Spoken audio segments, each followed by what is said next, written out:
Vou tentar mais uma vez. Vou clicar aqui. Tô achando que é a internet, mas.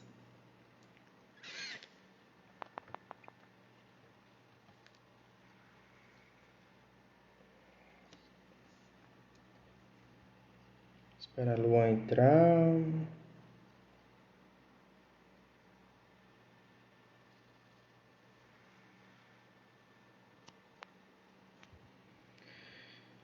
Ai, que complicação. Esse mundo digital podia ser mais fácil, podia ser tudo muito mais fácil.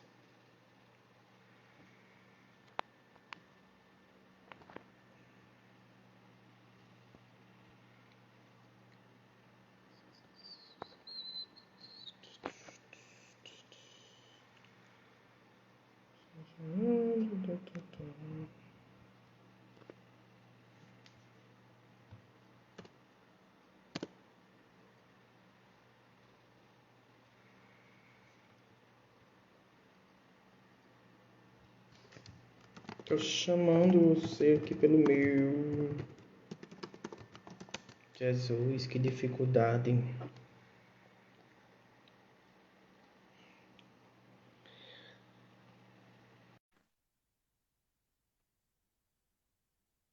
Chamei ele aqui, vamos ver se agora vai. Pronto. Agora foi. Tá com som? Tá. Ah, funcionou, finalmente. Eita, Pronto. Vamos mandar pra galera aqui. vamos Pra começar. galera. A galera aí que tá acompanhando aí, via para os outros que estavam lá na página. Miga pra aqui. Pra a gente começar aqui. Rapaz, pode ser esse meu celularzinho que ele tá meio obsoleto. Eu acho que o problema é com você. Quando eu chamei daqui foi. Eu acho que esse meu celularzinho tá meio. O meu não tá muito obsoleto, não, mas eu tô, né? Eu nunca sei fazer isso. Eu sempre me atrapalho, faço coisas que não devem. Então, É. Mas no eu final tu sabe salvar, né? acredito que sim. Se eu não souber, eu chamo aqui meu amigo, ele sabe. É. Quando fechar, vai aparecer para você compartilhar na linha do tempo. Eu sei. Na mesma opção que aparece para apagar. Sim, sim. É, aí você compartilha na linha do tempo, aí deixando lá, eu vou aqui e baixo ela e coloco depois na página da gente. Uhum. Pronto. Ótimo. E aí, você quer fazer Pronto. aquela apresentação novamente? Porque agora foi pro meu, acho que a maioria do pessoal perdeu aqui. É. Então, a galera que tá entrando aí, manda esse novo link que a gente conseguiu aqui pela página do Lucas. Tava tendo aí um problema técnico. Então vamos iniciar, né? Lucas, ele estudou aqui em Campina Grande, né? Já participou de algumas atividades do NEAB. Eu conheci aqui na Universidade Estadual da Paraíba, quando ele fazia a graduação. Fez a graduação em História e hoje ele é doutorando pela Universidade Federal Rural de Pernambuco. Ele faz doutorado em História Social da Cultura Regional. E dentro do enfoque dele também está a questão a cosmovisão afro-ameríndia e a história das religiões. Por isso que a gente convidou ele para falar um pouco sobre a Jurema, que a gente iniciou semana passada com o Rafael, né, que é um pai de santo lá de Puxinanã, e Lucas, ele já desde a graduação tem essa inserção no estudo, né, e também como praticante dentro do curso da Jurema, ele tem muita propriedade para falar sobre esse assunto. Então, a gente vai iniciar ele também falando um pouco dele, se apresentando, e a gente vai iniciando a live. O pessoal que for mandando pergunta, clica aí nessa interrogaçãozinha, a pergunta vai direto para ele, e a gente vai interagindo por aqui. Ótimo. Pronto, então, queria primeiramente agradecer a Luan, parabenizar a iniciativa, dizer que é com muita alegria que eu participo de momentos como esse, assim, trazendo questões que atravessam diversos âmbitos da minha vida. Então, a minha pesquisa, eu iniciei a pesquisa no mestrado, na verdade, aqui na UFRPE, e por intermédio da mudança de nível, eu continuei com a mesma pesquisa para o doutorado, né? Essa modalidade, ela pressupõe esse pré-requisito de que a pesquisa continue sendo a mesma. Então, eu não pesquiso necessariamente a prática da Jurema Sagrada. Eu estudo dissidências sexuais e de gênero nas religiões afro-ameríndias como um todo, né? Porque a minha necessidade, desde o começo da pesquisa, foi fazer mais um recorte espacial. E a minha pesquisa ela tem início na cidade de Campina Grande, e a maioria das casas, a maioria dos terreiros, eles são de candomblé nagô e de jurema sagrada, o que faz com que os sacerdotes e os praticantes chamem essas casas de traçadas, essas casas com, no mínimo, duas modalidades religiosas, né? O candomblé e a jurema. E aí, posteriormente, a gente vai dizendo, falando um pouco sobre a quantidade de outras práticas religiosas que se inserem dentro de cada uma delas. Então, é uma pesquisa com esses terreiros como um todo. Várias casas de Campina Grande apresentam-se com essa modalidade de serem de candomblé, sobretudo de nação Naguebá e de Jurema Sagrada, simultaneamente.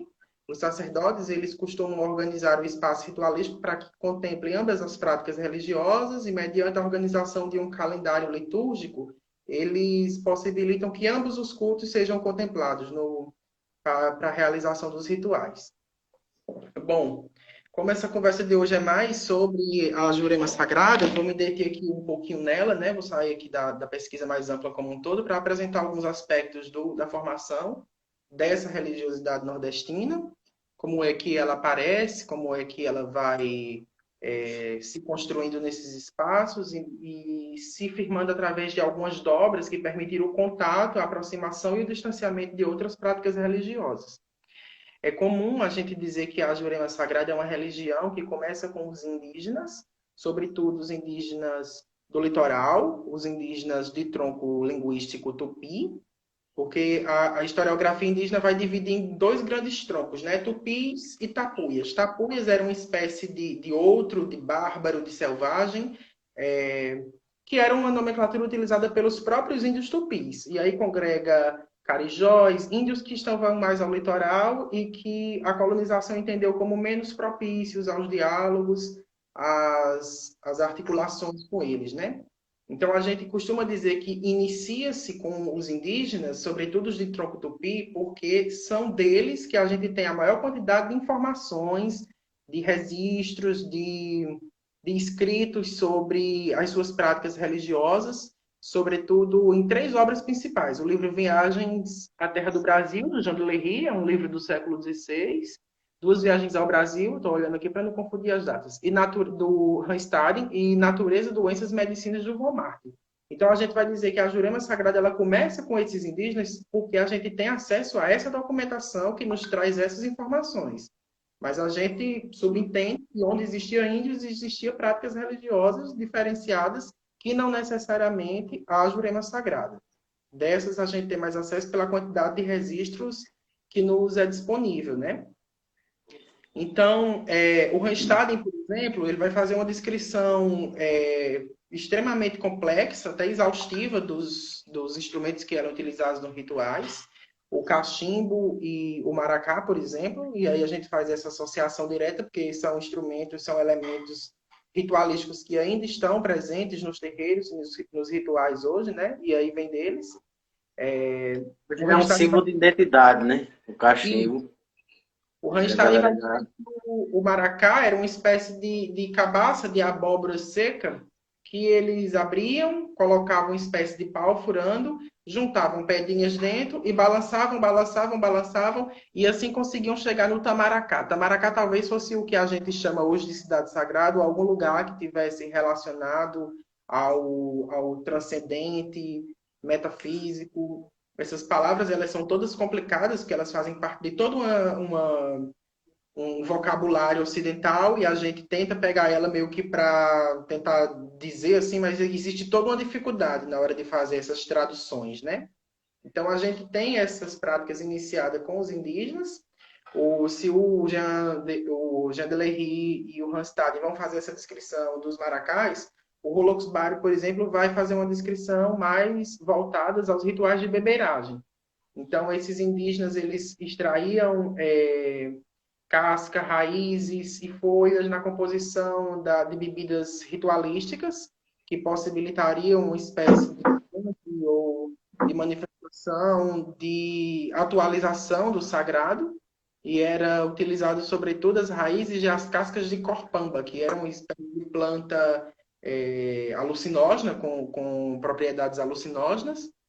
Talvez essa corpamba fosse uma jurema ou fosse uma outra planta, mas é sempre bom a gente ter em mente que começa com os indígenas e começa exatamente com essa centralidade da planta, essa centralidade da árvore e a utilização das propriedades alucinógenas que elas tinham para finalidades religiosas. E aí, posteriormente, essa prática que inicia com os indígenas, no contato com a colonização, ela vai sofrer uma série de influências de outras práticas, uma série de ressignificações. A gente tem que abandonar um pouco a noção de aculturação, porque do mesmo jeito que as práticas hegemônicas europeias elas foram influenciadas pelas práticas indígenas, as práticas indígenas também influenciaram elas, né? A gente, inclusive, pensa a necessidade de revisitar a historiografia indígena. A Maria Regina Celestina Almeida é uma historiadora que trabalha com indígenas e ela vai propor exatamente essa revisitação à historiografia. Não é um revisionismo, é um outro movimento. É um movimento de revisitar, de tentar entender o que foi escrito, como foi escrito, por quais interesses, né? A gente tem, por exemplo, o Darcy Ribeiro, o Florestan Fernandes, apostando ali na década de 70 que essas populações elas não tinham história. O fato de não ter escrita fazia com que elas não tivessem história e as práticas delas um dia iam deixar de existir. Veja que são pensadores assim extremamente alinhados naquele contexto com uma visão de mundo extremamente progressista, né? Eu não estou falando de nenhum reacionário, não. Estou falando que essa produção sobre os indígenas era algo difícil As de se escolas, pensar. as escolas históricas, sociais no todo ainda não viam essa coisa, né? Eles ainda não Exatamente. tinham ferramentas para entender como explicar a história desses índios, né, desses Uhum. nativos, que não fosse através de uma pesquisa, que Exatamente. E assim, aquelas escolas ainda estavam um pouco, né, uhum. limitadas, assim. A gente está pensando nos primeiros intelectuais ligados à sociologia da USP, né? O Florestan Fernandes, o Darcy Ribeiro, como eu falei anteriormente. Darcy Ribeiro, inclusive, usa uma metáfora assim muito triste, que ele vai dizer que no Brasil não tinha pensadores. Ele falava muito isso. Aqui no Brasil a gente não tem pensadores. A gente tem cavalo de santo de Lévi-Strauss, cavalo de santo de Foucault e cavalo de santo, dentro de algumas tradições afro-ameríndias, a gente sabe que são as pessoas que estão aptas à prática da incorporação mediúnica, entendeu? Então, a metáfora, nesse sentido, se torna algo extremamente complicado de se dizer, que aqui alguém aqui é um cavalo de santo de Lévi-Strauss. Não, a relação é completamente diferente. Se a gente tem que fazer essa denúncia da maneira como a Europa pensava, a gente ainda não pensaria por conta própria, a gente poderia pegar um outro arsenal assim, de questões, né? E aí a Maria Regina Celestino vai dizer que é impossível a gente pensar o próprio processo de colonização indígena sem a presença dos índios. A gente costuma imaginar, e até o livro didático oferece um pouco desse imaginário, de que chega o colonizador no navio enorme, tinha lá um monte de gente nua, segurando, falando uma língua diferenciada, ou algo que nem uma língua era, só um barulho. Muito mais na composição da paisagem, assim, do que entendido propriamente como pessoas iguais a eles, ou qualquer coisa dessa natureza. E ela vai fazer exatamente um estudo das armas que eram utilizadas naquele contexto. Ela vai dizer Portugal e outros colonizadores dispunham de uma espécie de espingarda e o tempo que um colonizador levava para socar a pólvora dentro era o tempo equivalente a um índio atirar 16 flechas. Então, por aí a gente já começa a questionar essa coisa de que chega aqui, cai por cima e aí acaba os indígenas, a colonização a partir dessa perspectiva. Isso. Ela também E a gente tem que imaginar também que hoje a gente tem esse movimento reacionário se colocando como o desejo da maioria, né? Porque a maioria é cristã e enfim, toda essa discussão que o presidente puxa, né? Mas Uhum. se você for ver, os índios foram maioria durante quantos anos, né, na colonização? E aí a gente não conta essa história deles. Se é para falar da maioria, então por que a gente não fala dos índios, né? A E, maioria é numérica quando é inclusive, conveniente. inclusive, com o advento da escravidão também, por muito tempo existiu mais negro no Brasil do que o próprio português, né? Então, o Uhum. português sempre foi minoria aqui no Brasil.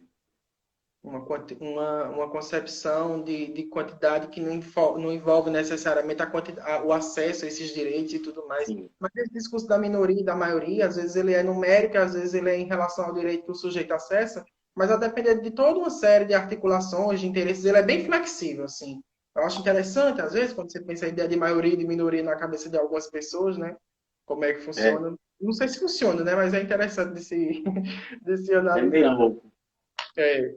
E aí a Maria Regina traz um outro exemplo também que eu acho bastante interessante para subverter um pouco essa historiografia que é comum no livro didático, está lá, né?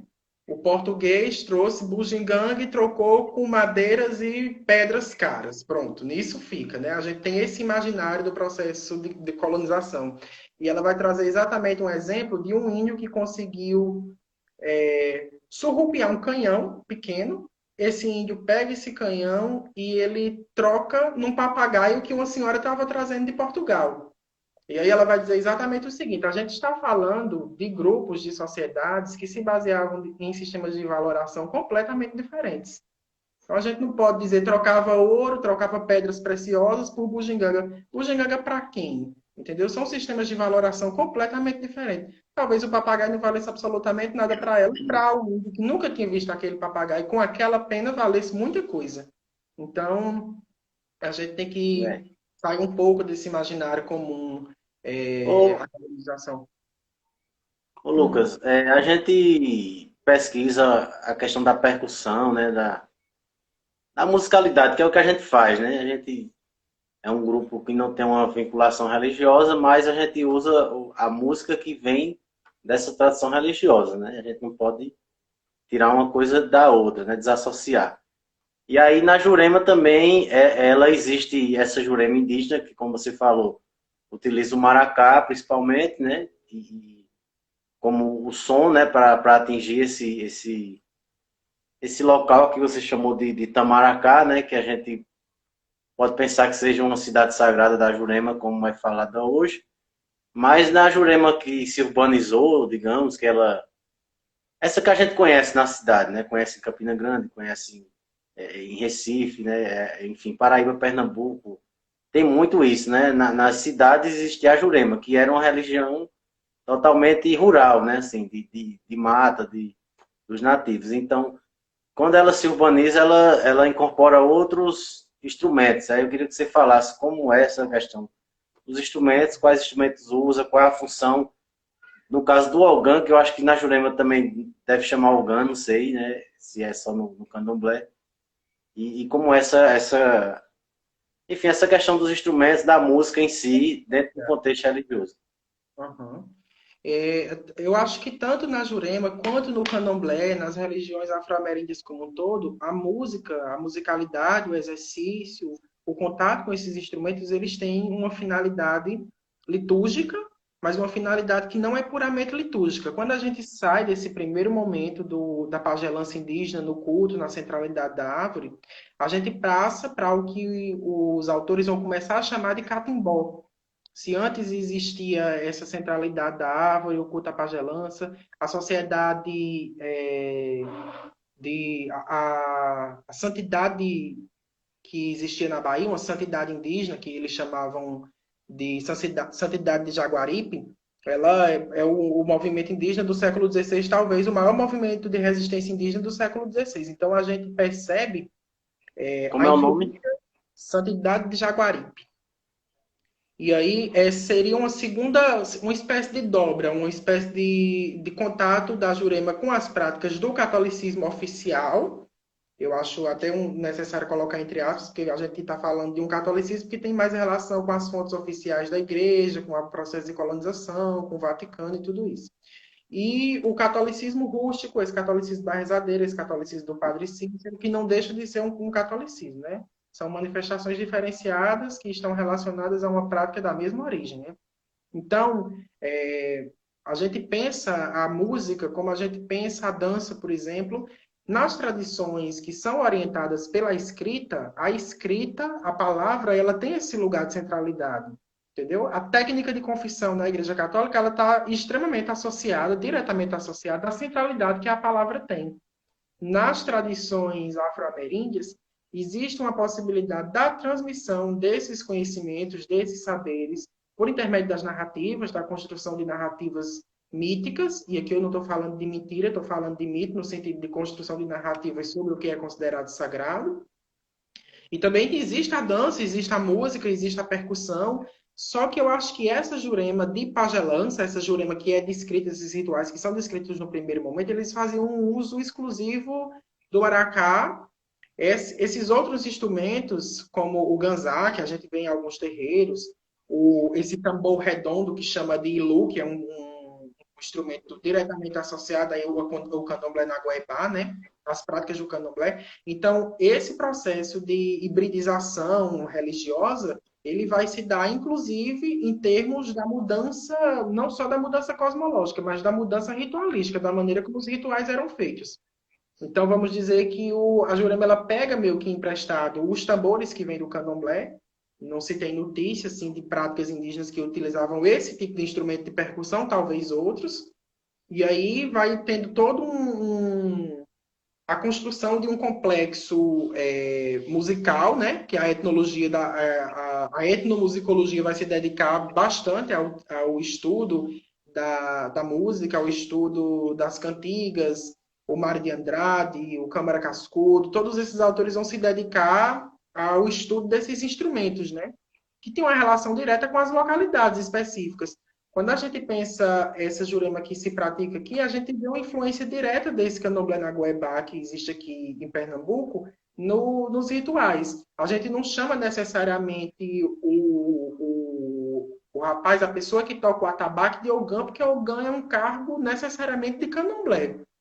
Mas na Jurema, geralmente, a pessoa que toca o tambor no candomblé vai ser a pessoa que toca o tambor na Jurema, como Ramon, que está por aqui. Acho que Ramon, entendeu? Mas a gente utiliza a nomenclatura sabendo, principalmente nessas casas que tem esse duplo pertencimento religioso, mas a própria grafia da palavra, ela faz menção a uma língua africana que não cabe a essas outras práticas. Mas hoje a gente chama de Ogã, ou a gente diz que alguém exerce meio que uma função relativa à função de Eked. A gente chama o juremeiro, o catimbozeiro, oh, Ramon, tá aqui assim, de pai ou de mãe, de madrinho ou de padrinho. A gente começa a pegar essa estrutura, porque o candomblé ele se organiza meio que como uma família. Existe a tentativa de reprodução, né? O pai, o filho, as pessoas que estão dispostas ao transe, as pessoas que não estão.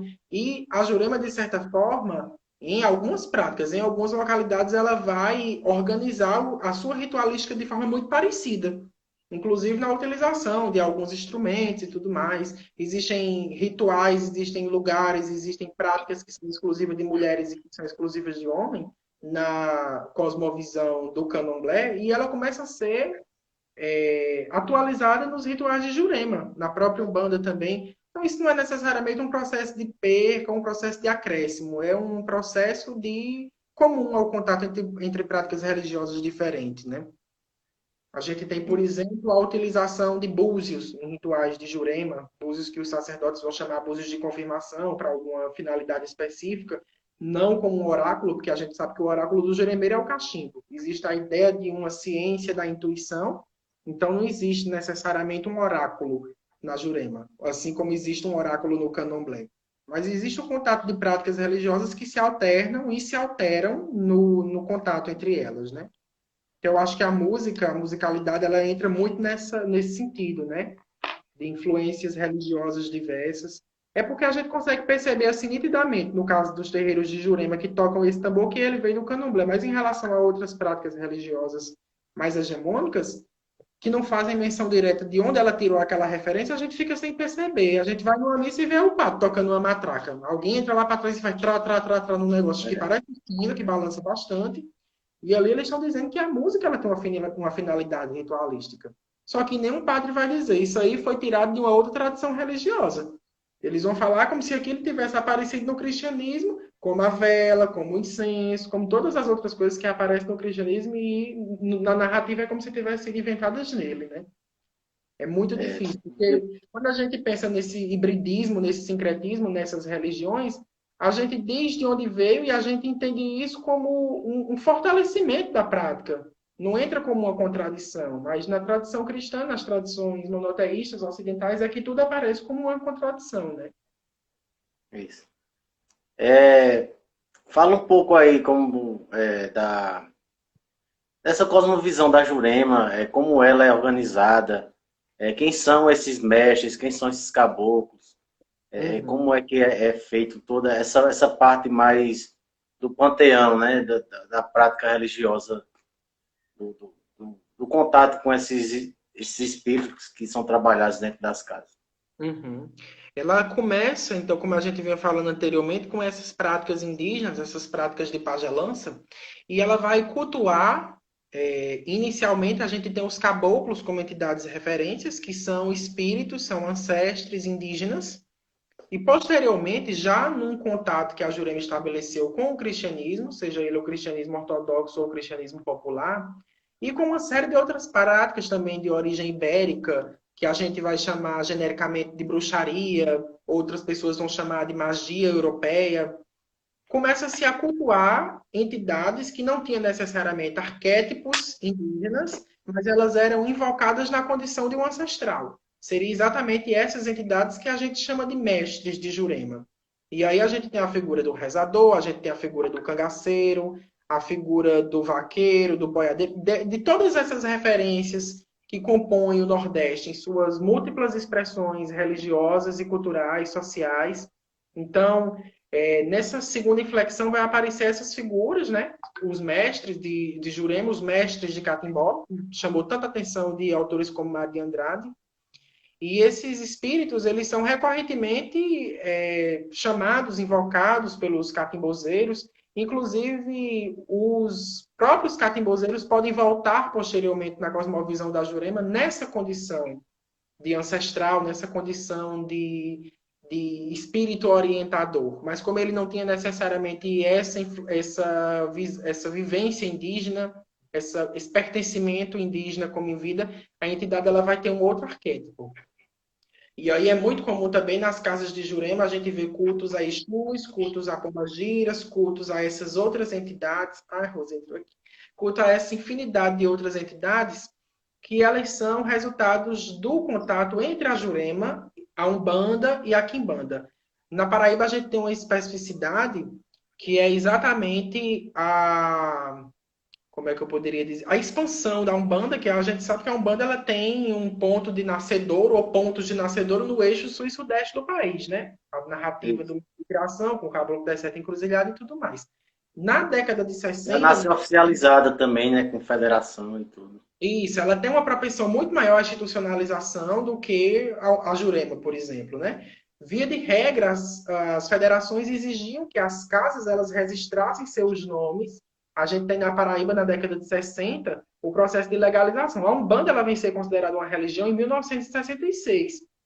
E nesse mesmo ano, a gente tem a fundação e os primeiros exercícios da primeira Federação de Cultos Afro-Brasileiros no estado da Paraíba, a legalização dessas tradições por intermédio de uma lei que foi assinada pelo então governador João Agripino, e a institucionalização desses espaços, dos espaços do terreiro, com essa roupagem mais institucional, ligada a uma federação, que à época era ligada ao Estado, e na mesma época a expansão de todo esse panteão de entidades que tinham influência ou que vinham diretamente da Umbanda, né? Porque a Umbanda ela sai lá do eixo sul e sudeste e ela vai mantendo contato com práticas religiosas diferentes em várias outras regiões do país. Então a gente pode falar numa Jurema umbandizada, numa Umbanda ajuremada, porque é inegável o culto a essas entidades. Elas não são cultuadas dentro do mesmo panteão das entidades da Jurema, mas as casas elas resguardam um espaço ritualístico, um espaço de culto específico para elas,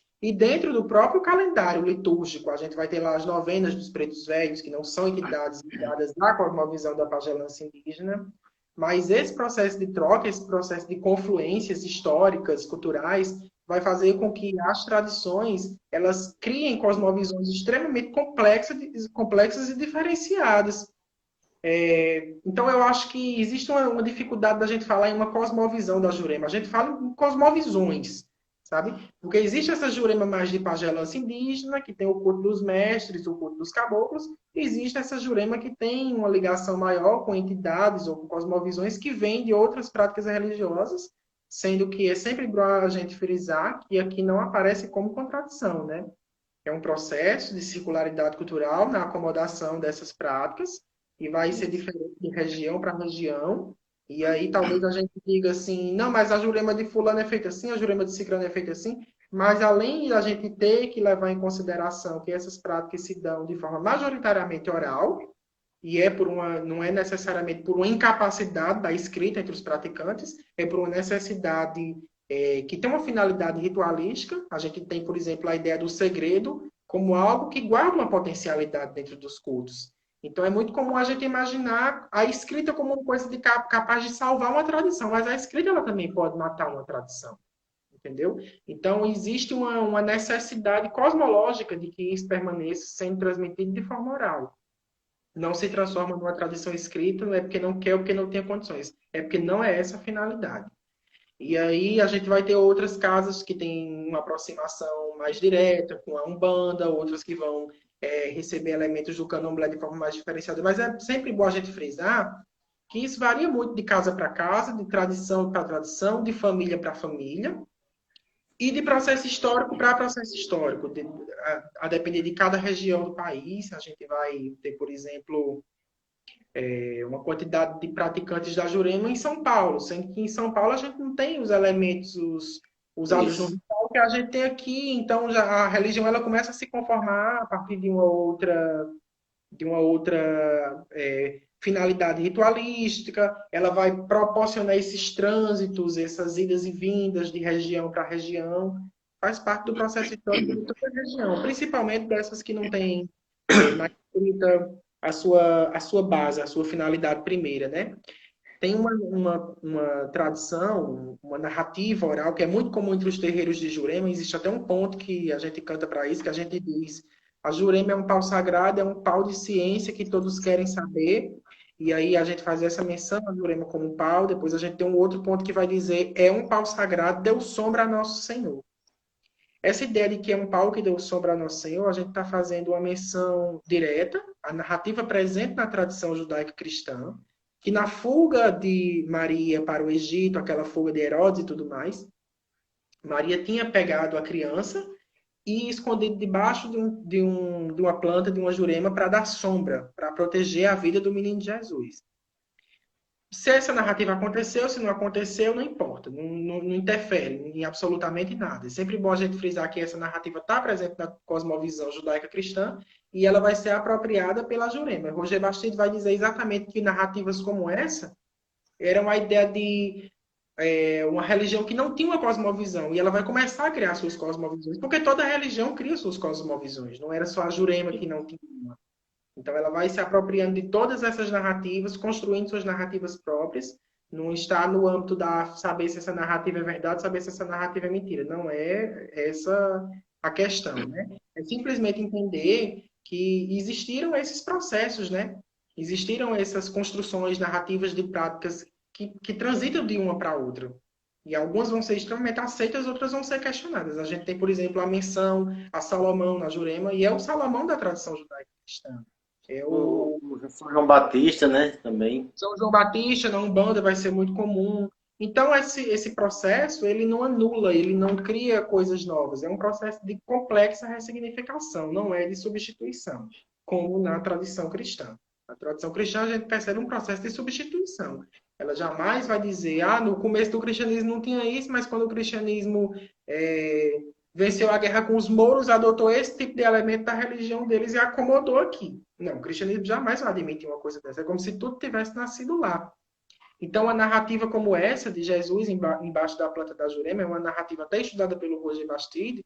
Ele vai dizer que isso seria uma espécie de tentativa de criação cosmológica para uma religião. O Alexandre Lomilodô, ele é historiador, fez uma mestrado de ciência da religião, e ele propõe exatamente a ideia de uma juremologia, que seria a tentativa de estudos dessa cosmovisão própria, entendeu? A gente tem muitos estudos assim relacionados ao candomblé, à Umbanda, e assim, uma carência muito grande em estudos voltados à Jurema. Quando existe, é muito dentro do âmbito das práticas culturais, ou do folclore, ou de qualquer coisa dessa natureza. Então, ele vem exatamente para afirmar que há uma necessidade do estudo da Jurema enquanto prática religiosa, né?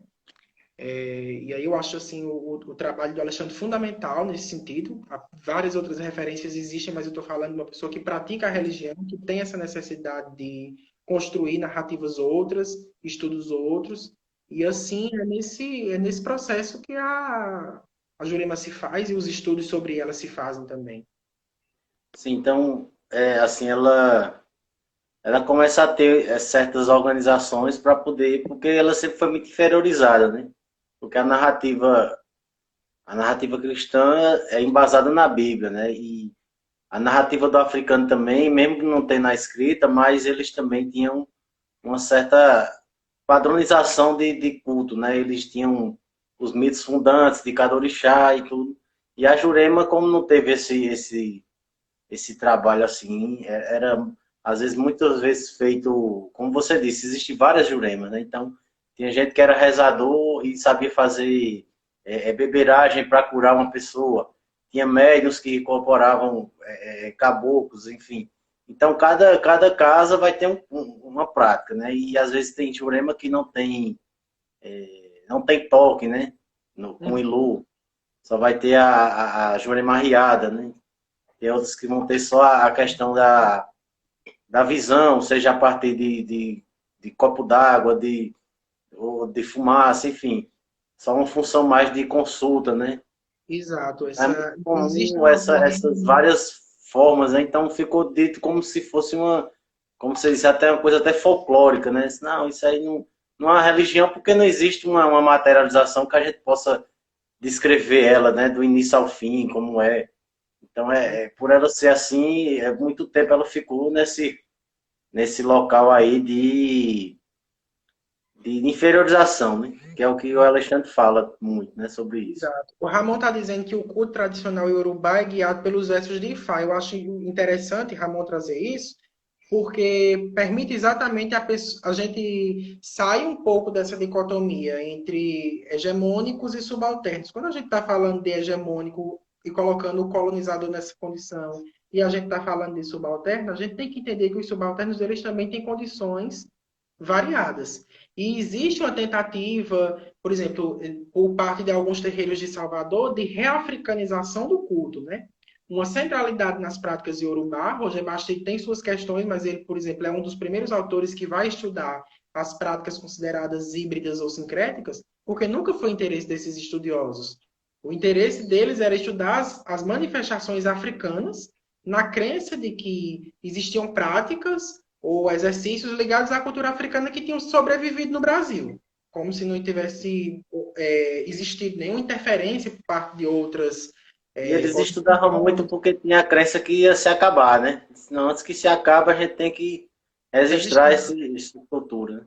Exatamente. Mas a gente tem o candomblé como uma religião, quando a gente compara com a Jurema. Não estou falando da religião do colonizador, não. Estou falando em relação à Jurema. As primeiras casas de culto, Nagô, porque até então Nagô faz menção direta aos povos iorubanos, né? Aquele conglomerado sudanês que chegaram dentro de um determinado contexto. E os autores vão dizer que foi pessoas ligadas a uma espécie de realeza africana, entendeu? Então essas pessoas elas não, talvez não estivessem na mesma condição de subalternidade que os indígenas que foram aldeados. Então é muito comum principalmente em locais que fazem os dois cultos, de uma tentativa de sobreposição discursiva, como se o candomblé fosse uma religião que tivesse uma estrutura cosmológica mais complexa do que a Jurema. Porque a Jurema, se a gente for observar, ela também é um culto de memórias. Os mestres vão descer nas casas e eles vão orientar a maneira como o ritual tem que ser feito. Então, de repente, na sua pode ter um copo d'água, na porta da minha pode não ter, sabe? Na casa de alguém pode existir um pé de aroeira plantado no vaso e outra não existir, porque isso aí vai fazer Acho que parte. manda, né? Exatamente, o mestre manda e essas religiões elas vão começar a se organizar a partir das memórias que também são individuais. Exatamente, Wagner, uma tentativa de hierarquização de uma prática religiosa para com outra. Então, eu acho que essa possibilidade da Jurema como uma religião de memória, como uma religião de narrativas muito mais dispersas, quando a gente compara com o candomblé, vai ser exatamente um dos fatores, né? Que vai proporcionar essa ideia de sobreposição, como existiu em relação à Umbanda por um determinado tempo, né? Os sacerdotes de Umbanda vão começar a se iniciar no candomblé, mas aí, numa outra perspectiva, institucionalmente falando, a Umbanda sempre vai ser uma religião muito mais benquista, muito mais aceita pelo Estado. A ideia, como vai propor o Renato Ortiz, de um esqueleto branco para uma religião negra, ou de uma morte negra, ou de uma morte branca do feiticeiro negro, como ele vai dizer, né? Então, essas Isso. religiões, elas estão perpassadas por todas essas questões também, que são caras a qualquer sociedade complexa, diversa, hierarquizada, como a sociedade ocidental. Enfim, a gente não consegue fugir disso. Não é imaginar religiões de terreiro, imaginar todas iguais, todas, não existe isso. Essas contradições, elas existem em qualquer espaço onde haja diferença, onde houver diferença, dentro de um sistema capitalista, de um sistema patriarcal como é o nosso, vai existir tentativas de sobreposições. A gente não pode E romantizar. existe uma questão na Jurema que eu vejo muito, que existe uma relação mais direta da pessoa com o mestre, ou com o Exu, enfim, com a Pombagira, com a entidade que ele esteja, assim, digamos, tentando fazer um pedido, ou uma doença que está cometendo o filho dele, ou que ele está vendo. Enfim, todo esse. Eu vejo que existe mais proximidade, porque o orixá, como o orixá é mais tido numa questão hierarquizada mais por cima, é como disse assim, não, o orixá não trata disso. Então eu vejo que muita gente vê na Jurema essa relação direta, mais fácil, né? De você chegar no mestre e pedir como é que se poderia dizer? Pedir uma graça, né? Ele vai, alguma coisa que está travancando o caminho dele, um negócio que ele abriu não está dando certo, uma prova que ele vai fazer. Existem vários motivos, né? Para as pessoas irem no pé do mestre, pedir, acender uma vela, enfim, aquele pensamento, né? Jogar uma fumaça.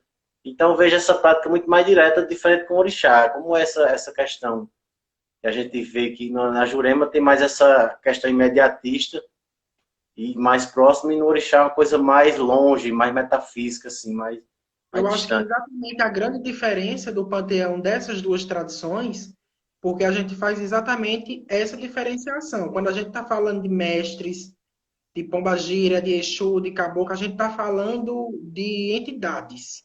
Quando a gente está falando de orixás, a gente está falando de deidades. É como se fossem forças associadas diretamente à própria organização da natureza, ao próprio cosmos, no sentido de universo, né? Não é que elas estejam em relação de superioridade, porque a Jurema também tem suas deidades. A gente não pode considerar Tupã como se ele fosse uma entidade de uma pessoa que morreu há 30 anos atrás e está começando a incorporar agora. Existe também o panteão das deidades da Jurema.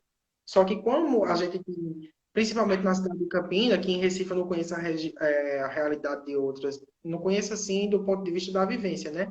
É, eu não tenho esse conhecimento dessas práticas, mas aqui, como as pessoas praticam essas religiões de forma simultânea, é muito comum que os sacerdotes saibam a quem recorrer. Se aquilo é um serviço que precisa ser feito de forma imediata, se aquele cliente, se alguém chega no terreiro na condição de cliente, precisando de uma determinada coisa, ele vai saber se aquilo é uma coisa que precisa ser resolvida numa consulta, ou se precisa de um ebó para um orixá. Então, a gente imagina uma prática muito mais complexa, porque essas pessoas estão dominando duas práticas religiosas diferentes, que se baseiam em princípios ritualísticos diferentes, e elas sabem a quem recorrer em cada um desses momentos.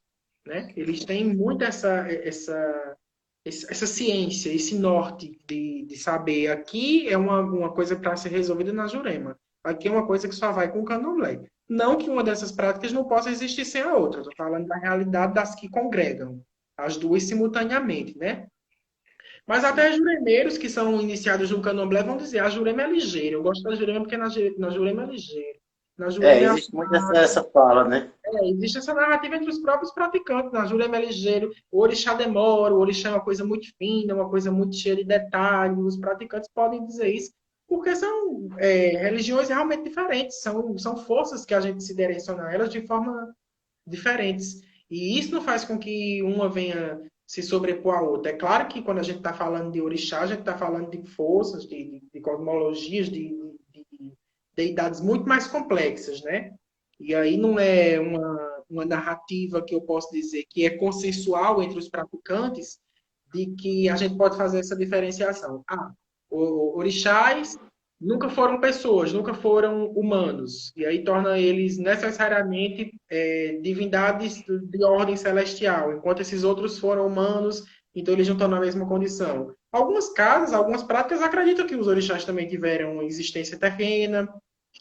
Entre os iorubás não é muito comum, mas entre as práticas bantus é bem comum que esse entendimento aconteça. Então, não existe um direcionamento único.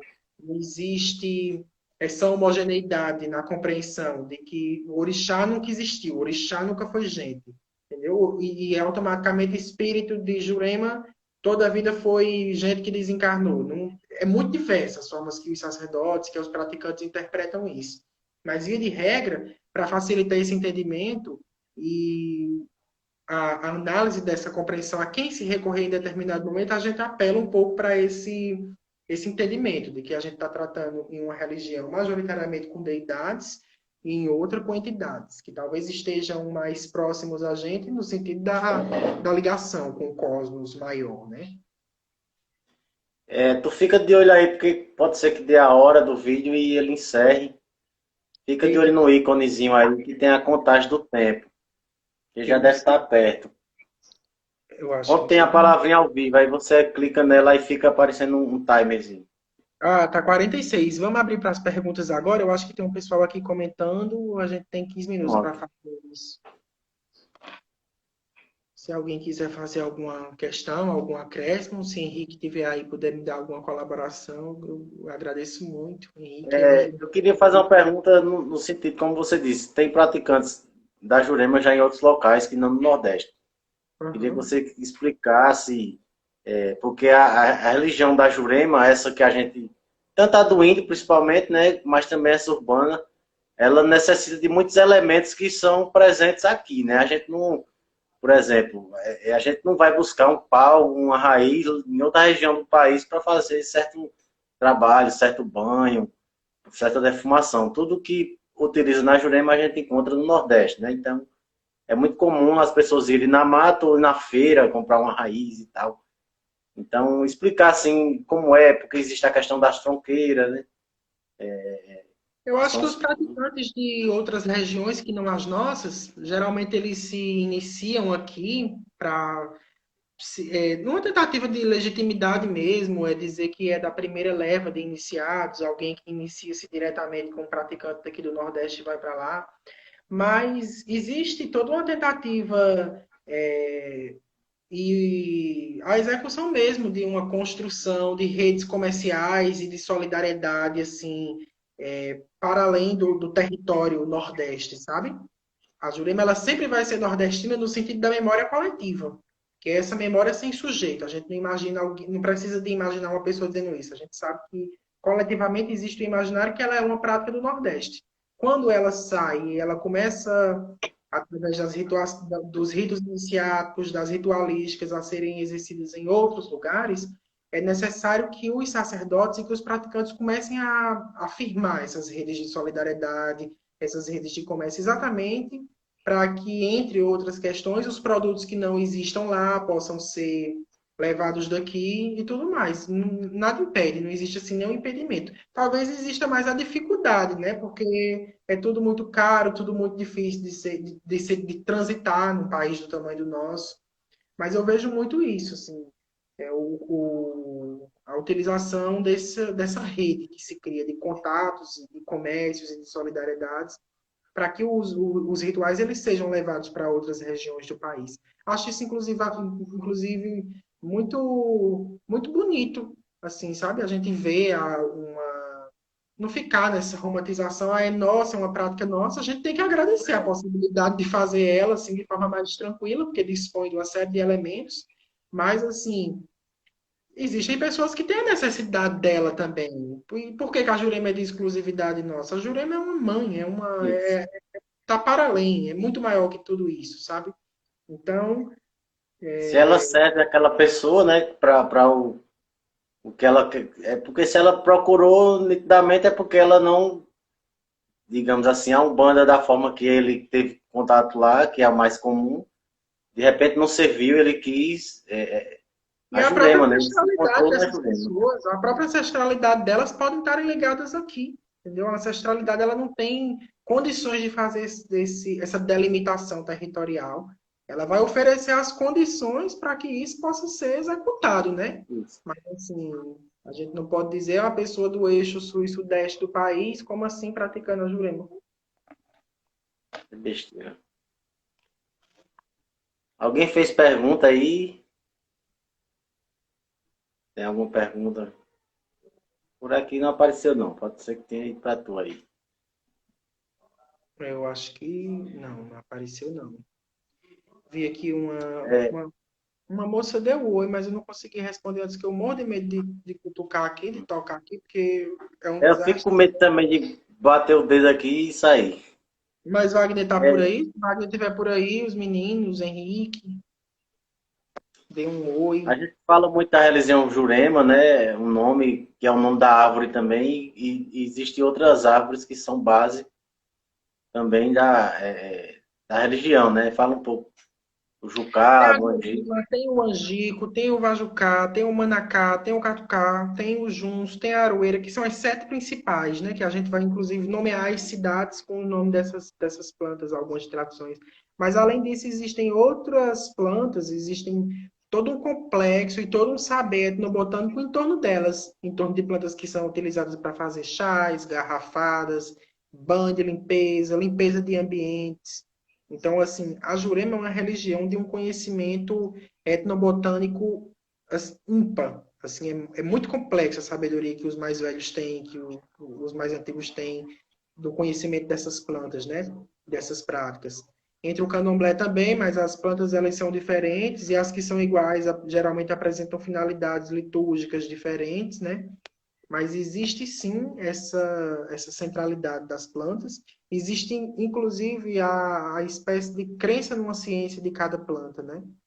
A gente tem, assim, catálogos extremamente complexos, levantamentos feitos por Maria de Andrade, por Câmara Cascudo. Estou falando mais dos autores, né? Assim, mas os sacerdotes também fazem, os praticantes, nas suas agendas, nos seus livros individuais, das finalidades ritualísticas, das finalidades terapêuticas de cada uma dessas plantas.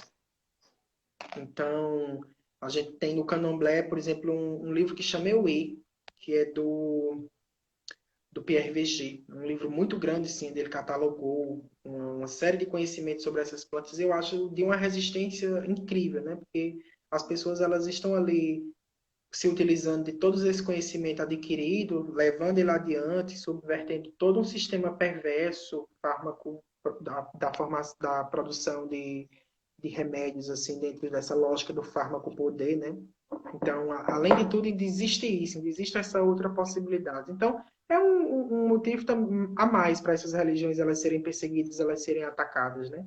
Elas têm uma cosmovisão diferente da tradição cristã, elas têm uma concepção de saúde, uma concepção de corpo, uma concepção de ligação do corpo com o sagrado totalmente diferente. Então, é muito diferente, né?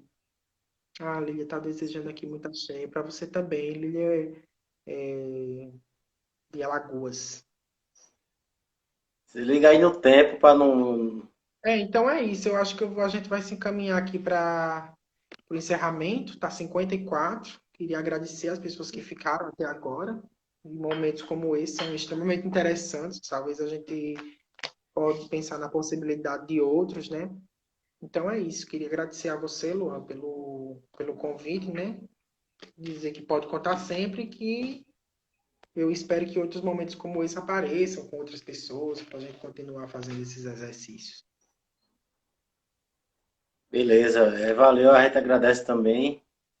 Aprender um pouco mais sobre a Jurema, né? Como a gente viu, é uma religião muito ainda desconhecida, né? Apesar de ser muito praticada, né? Ela aqui em Campina Grande, principalmente, a gente é difícil ter um terreiro que não seja trançado ou que às vezes tem terreiros que são somente de Jurema, né? Não tem um Nagô Uhum. trançado.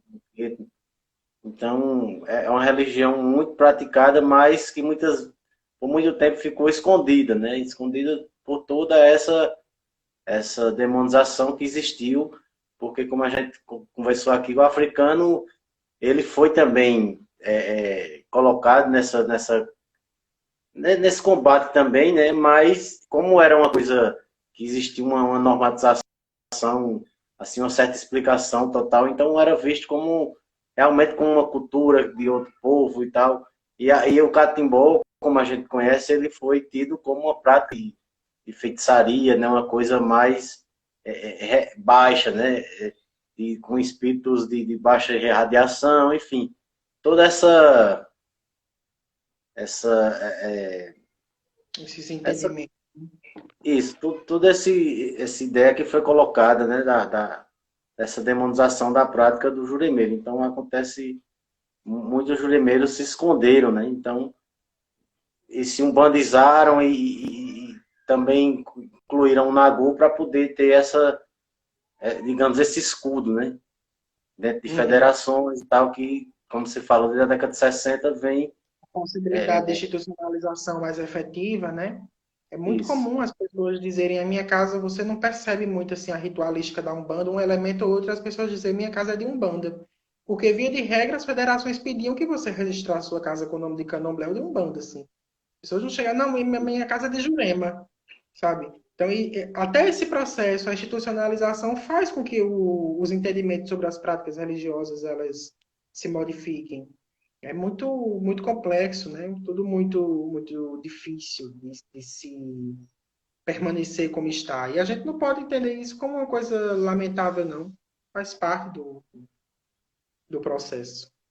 Beleza. Você tem algum canal que queira recomendar, ou só pelo algum local que você Não, publica seus textos, um trabalho seu que você possa indicar, ou de alguma referência? O próprio Alexandre, você falou muito, a gente conhece. eu tenho a apresentação do Alexandre, mas eu não tenho assim necessariamente um canal, né? O Instagram do Alexandre, eu acho que é Alexandre Lomilodô. Ele publica muita coisa assim voltada ao universo da Jurema, mas eu acho que quando a gente deixar o vídeo salvo, eu posso colocar essas referências lá embaixo.